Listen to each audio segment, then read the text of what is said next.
ஈரோடு மாவட்டம் அரச்சலூர் ஓடா நிலையில் நடைபெற்ற சுதந்திர போராட்ட வீரர் தீரன் சின்னமலையின் 220வது நினைவு நாள் நிகழ்ச்சியில் காவல்துறை விதித்த கட்டுப்பாடுகளை மீறி போலீசார் முன்னிலையிலேயே அரசியல் கட்சியினர் கார் பைக் சாகசத்தில் ஈடுபட்டனர். நிகழ்ச்சிக்கு வரும் கட்சியினர் பைக் மற்றும் கார் சாகசங்களில் ஈடுபடக்கூடாது என்று காவல்துறை கட்டுப்பாடு விதித்திருந்தது. ஆனால் அதையும் மீறி தமிழ்நாடு கொங்கு இளைஞர் பேரவை, தீரன் சின்னமலை கவுண்டர் பேரவை, கொங்கு முன்னணி போன்ற கட்சிகளைச் சேர்ந்தவர்கள் கார் மற்றும் பைக்குகளில் சாகசங்களில் ஈடுபட்டனர். அதிக ஒலி எழுப்பும் சைலன்சர்களுடன் இருசக்கர வாகனங்களில் மூவர் பயணம் செய்ததும், கார்களின் மீது ஏறி அமர்ந்து ஆபத்தான முறையில் பயணித்ததும் பரபரப்பை ஏற்படுத்தியது.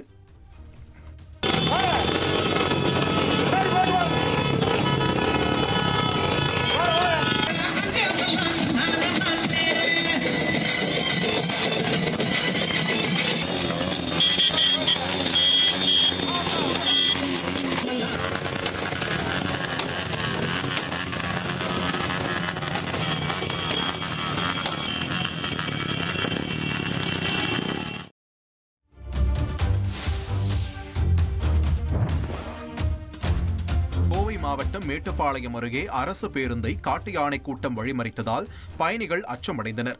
காரமடை வனச்சரகத்திற்குட்பட்ட பில்லூர், முள்ளி வனப்பகுதிகளில் யானைகளின் நடமாட்டம் அதிகரித்து காணப்படுகிறது. இந்நிலையில் முள்ளி நோக்கி சென்ற அரசு பேருந்தை குட்டிகளுடன் வந்த யானைகள் சாலையின் நடுவே நின்று வழிமறித்தன.